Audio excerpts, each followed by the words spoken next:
Before I dive into the video, guys, I just want to thank you all so much for being part of this community. Today is Star Wars Day. May the 4th be with you. Star Wars means so much to so many of us, and typically on Star Wars Day, I watch A New Hope. This year I'm keeping that tradition, rewatching the original Star Wars film from 1977. I hope you all have a fantastic Star Wars Day, enjoy and celebrate this amazing franchise. And it's also a time to celebrate because the channel is coming up to its 3-year anniversary. Whether you've been along for the journey right from the beginning or you just subscribed today, I love you all. May the 4th be with you.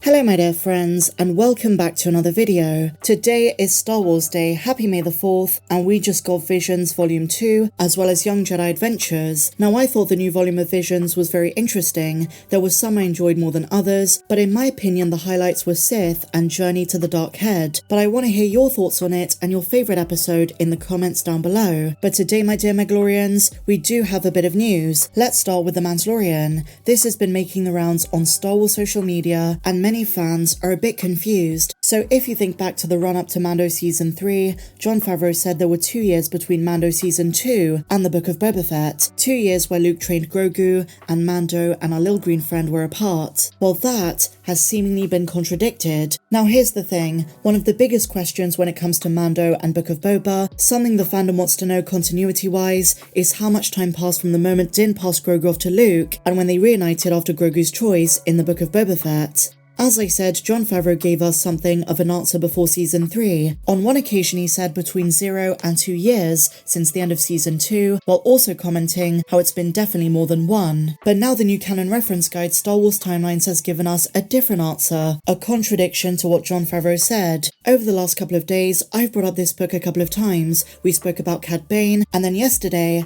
we spoke about Obi-Wan Kenobi. But today we're focusing on the year 9 ABY. This book is claiming that the Mandalorian Season 1, Season 2 and the Book of Boba Fett all happened within a year. This seems very odd.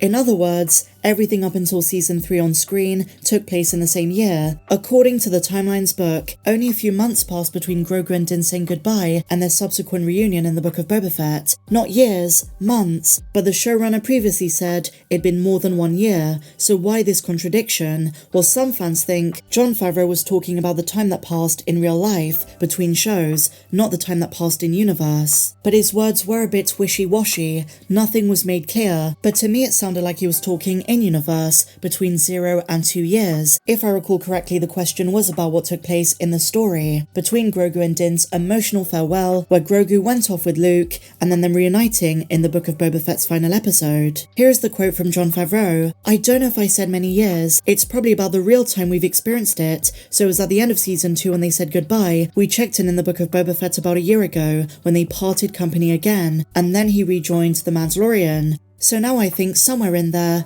more than 1 and less than, somewhere between 0 and 2 years. So he's clearly talking about the real world time that passed between shows and how that's reflected in universe as well. So it's not ambiguous, but the Timelines book contradicts this. Is it a big deal? Well, to a lot of fans, yes. While there were similar contradictions in George Lucas' Star Wars, continuity has been an essential part of Star Wars fandom from its very inception. Fans love to know when things take place, exact dates, what's canon and what's not. And look, on-screen Star Wars is always going to take precedence to the books and comics. But considering this book is official canon, Disney canon, and just got released, you would expect some more consistency with what Jon Favreau said. Now the direct note, there was an interview with Jon Favreau with TV Line where he addressed this again. Here's what he said. "We talk about this so much. We also have Ahsoka and Skeleton Crew coming up, which take place in the same time period. But yes, we're still in the first third of the second gap." And he then mentions, "I don't think we're quite to 10 ABY. So many clashing answers from the showrunner. So what is the real answer? Well, the disappointing reality is that we don't know, no one fully knows, and several parties have their own ideas of the exact timetable. Now, one thing fans have called out before is that there's no sizable gap between the Mandalorian leaving Grogu and then the two getting reunited, then the big moment loses a hefty amount of emotional credibility. Now, at the moment, the Mandoverse is rather small, so these kind of things don't matter too much just yet, but with Ahsoka and Skeleton Crew right around the corner, it's gonna become harder and harder to avoid these specifics, particularly when you consider confirmation that Corvus and the Rebels epilogue do not take place when we think they do. And with the Mandoverse film coming in the next 5 years, this is something they need to clarify and sort out. So I just wanted to show you guys this because I do have my own copy of the book. This is the section titled The New Republic, an Overview. A lot of things here are in 9 ABY, most of the events of The Mandalorian Season 1, Season 2 and Book of Boba Fett. So if we start on the right hand side, we have Fateful Meeting. Mandalorian bounty hunter Din Djarin recovers the alien Grogu during a routine job. Din's encounter with Grogu turns him against the Bounty Hunters Guild after he violates its code and refuses to give Grogu up to the clients who paid for him. Then we have Din's Mandalorian covert on Nevarro exposed and largely annihilated by Moff Gideon's remnant. Din travels the galaxy in search of Grogu's kind, the Jedi. Along the way he meets new allies such as the brave Marshal Cobb Vanth and the Mandalorian warrior Bo-Katan Kryze. Then we have Grogu on Tython on the Sing Stone. What an amazing episode Chapter 14 was. I've got to say, I love Season 2, guys. Anyway, so then we have, in the same year by the way, famed bounty hunter Boba Fett seizes Jabba's palace from Bib Fortuna.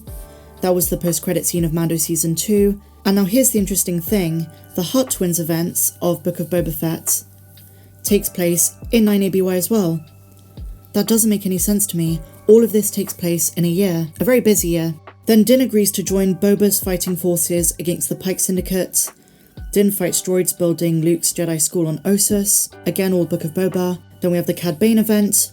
Mercenary Cad Bane, an old foe of Boba's, challenges him on behalf of the Pikes. Now here's the important bit. 9 ABY, once again, Grogu must decide whether to continue his Jedi training with Luke or to return to Din. And then they continue with the timeline, the pre-sequel events, all the things regarding Rey's parents, Captain Phasma, the First Order Rising. But 9 ABY basically starts over here with Chapter 1, The Mandalorian, leading all the way up to the Book of Boba Fett, the final episode, Chapter 7. So that incorporates Mando 1, Mando 2, Boba, obviously not Mando 3, because that does move forward in the timeline. How long did Luke and Grogu stay together? Well, it was just a matter of months. Having said that, I don't think 2 years with Luke would have made too much sense, but the idea that all of this is in 9 ABY seems a little bit odd. The New Republic era in canon is expanding, so I do think eventually they do have to confront this and decide where do these events take place, where does Ahsoka sit in the various parts of the timeline, because they are going to go back and forth, and eventually Mando 4. But what do you guys think? Share your thoughts on this and everything we spoke about in the comments down below. Now, just before I go, I want to do a Star Wars Day quiz with you guys. Which Star Wars movie should you watch on Star Wars Day? Usually I watch A New Hope, but let's see what they say. So first of all, we have to pick a hero. Anakin Skywalker, Luke, Qui-Gon, Mace, Yoda, Rey, Leia, Han, Mon Mothma, or Poe Dameron. I'm gonna go with Luke. Pick a villain. Director Krennic, Count Dooku, Palpatine, Snoke, Vader. Let's go with Maul. Throw them off a little bit. Pick a Stormtrooper. Classic, First Order, Sith, Mud Trooper, Shore Trooper. I'm gonna go with Classic. Choose a destination. Naboo.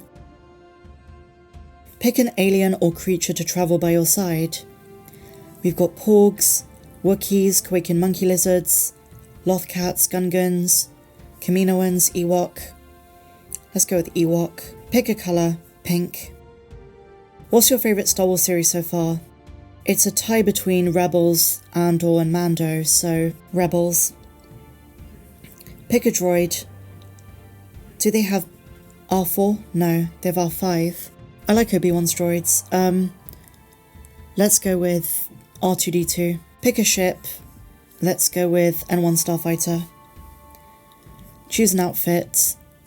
I'm gonna go with Jedi robes. You should watch The Phantom Menace. I agree. Awesome. Well, may the Force be with you always. Thank you for watching. Have a good one.